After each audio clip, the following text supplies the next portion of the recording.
All right, so we're diving right in today with a comparison of India's 2025-26 budget with the one from the previous year, 2024-25.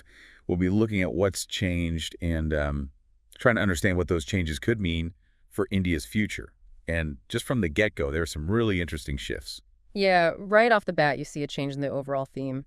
So the 2024-25 budget was very focused on, specific groups like Mahalayan, which means women, Hmm, Garib, the poor, Yuva, the youth, and then Annadata, which refers to right, farmers. very targeted. Exactly. Huh. But in the 2025-26 budget, there's a shift to this broader idea of a journey of development. Okay. It signals, I think, maybe a move toward a more holistic approach. That's interesting. So is that like a change in messaging, or are we actually talking about some fundamental shifts in how the government is approaching development? Well, I think one clue might be in how the 2025-26 budget highlights these four key areas. It talks about agriculture, MSMEs, which are the micro, small, and medium enterprises, investment and exports, and it calls these the engines of development for India's growth. So rather than focusing on specific groups, the focus is now on strengthening the systems that drive growth, I guess, across the board. Yeah, you could put it that way. And I think when we look at some of the specific initiatives within each of these areas, you can really start to see how that plays out. Okay, cool. So let's start with agriculture. What are some of the things that jump out at you there? Well, there's this program called the Prime Minister Dandanya Krishi Yojana. It aims to increase productivity in 100 districts. And that's going to impact, I think, a pretty significant number of farmers, like 1.7 crore farmers. And then there's the Atmanarbharta in pulses, which is a 6-year mission to boost domestic production of pulses. Right.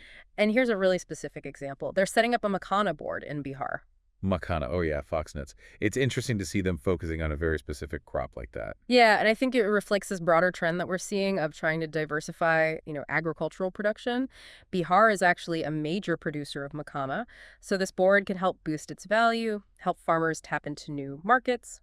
Okay, that makes sense. So that's agriculture. What about MSMEs? They're often called the backbone of the Indian economy. So I'm really curious to see what kind of support they're getting in this budget. Yeah, there are a number of initiatives aimed at empowering MSMEs. So for one thing, they've revised the classification criteria, Yeah. and this could potentially make it easier for businesses to qualify for, various support programs. They're also introducing these customized credit cards with a 5 lakh limit for micro enterprises. And this is specifically for those registered on the Udyam portal. Oh, that's interesting. That seems like it could be really helpful for small businesses that are maybe struggling to access credit. Right. And then to further kind of encourage entrepreneurship, they've launched a new scheme that will offer loans up to 2 crore for first-time entrepreneurs over the next 5 years. So really trying to boost that sector. Now, shifting gears a little bit, what about the overall investment climate? What signals are we getting from the budget when it comes to attracting investment? Yeah, well, the budget definitely emphasizes attracting investment. And one of the big things there is the Urban Challenge Fund, which is getting a 1 lakh crore allocation for city development projects. And of course, infrastructure continues to be a focus with the extension of the Jal Jeevan mission, which aims to achieve 100% water supply coverage by 2028.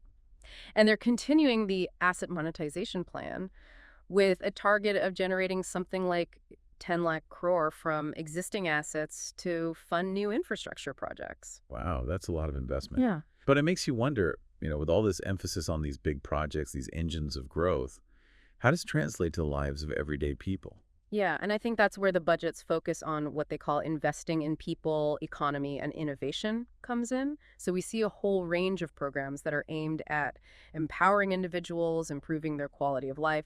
But we can maybe delve into those a little bit more in the next part of our deep dive. Absolutely. Looking forward to it. Yeah, so picking up where we left off, let's look at how this budget invests in people. It's not just about these big grand schemes. It's about initiatives that can really have a direct impact on individual lives. I like that. So what are some examples that stand out to you? One example is the Saksham Anganwadi and Poshan 2.0 program. And this focuses on improving early childhood care and nutrition, which is so crucial, because it really lays the foundation for a healthy and productive life. For sure, those early years are so important. It's great to see that being prioritized. What about education? Yeah, there's a lot of investment in education at all levels. So one thing they're doing is expanding these ATAL tinkering labs to 50,000 government schools. And these labs, they encourage innovation, they promote hands-on learning. You can imagine a whole generation of kids that are inspired to solve problems creatively. I love that. Yeah, thinking about the long-term possibilities there. Hmm. What about access to technology and resources? Yeah, they're addressing that too.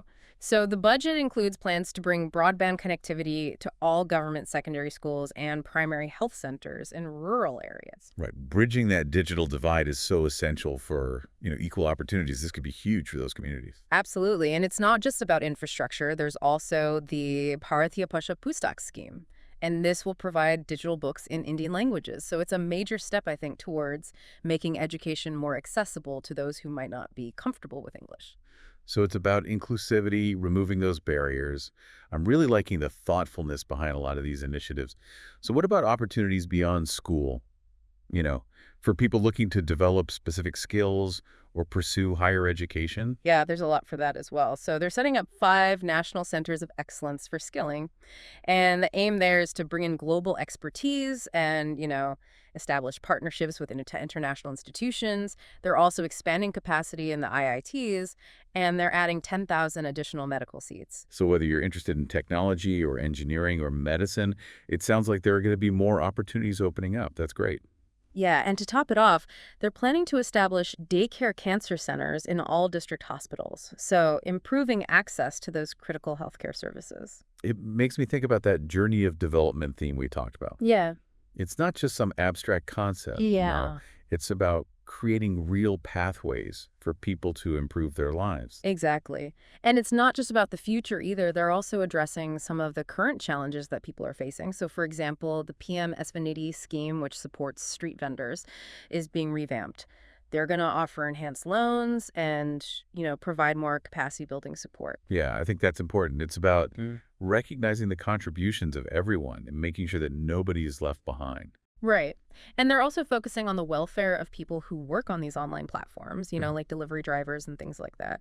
So they want to make it easier for them to register on the eShram portal and give them access to healthcare under the PM Jan Arogya Yojana. So a real effort to make sure those benefits of development reach all segments of society, including those who are often overlooked. That's right. Now, I know you've covered a lot, but we can't really talk about a budget without talking about the elephant in the room. Taxes, Exactly. the one topic everyone has an opinion on. So give us the rundown. What are the major tax reforms in the 2025-26 budget? Okay, so let's talk taxes. What are the key changes we need to know about? Well, one big one is the introduction of a new income tax bill. They're also simplifying the customs tariff structure. The goal there is to streamline trade, make things more efficient and try to reduce disputes. So it sounds like that could be good for businesses. It could cut down on some of that red tape. Exactly. Yeah, there's a definite focus on making things more, business friendly. Okay, but what about for individuals like, us regular folks? How do these tax reforms affect, the average person, especially the middle class? Yeah, so there are a couple of adjustments to personal income tax that could benefit the middle class.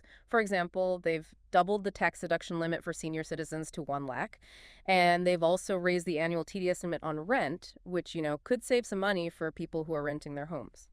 Okay, so some tangible benefits there for specific groups. But I guess to get a real sense of the bigger picture, we need to look at, the overall financial health of the budget, right? Absolutely.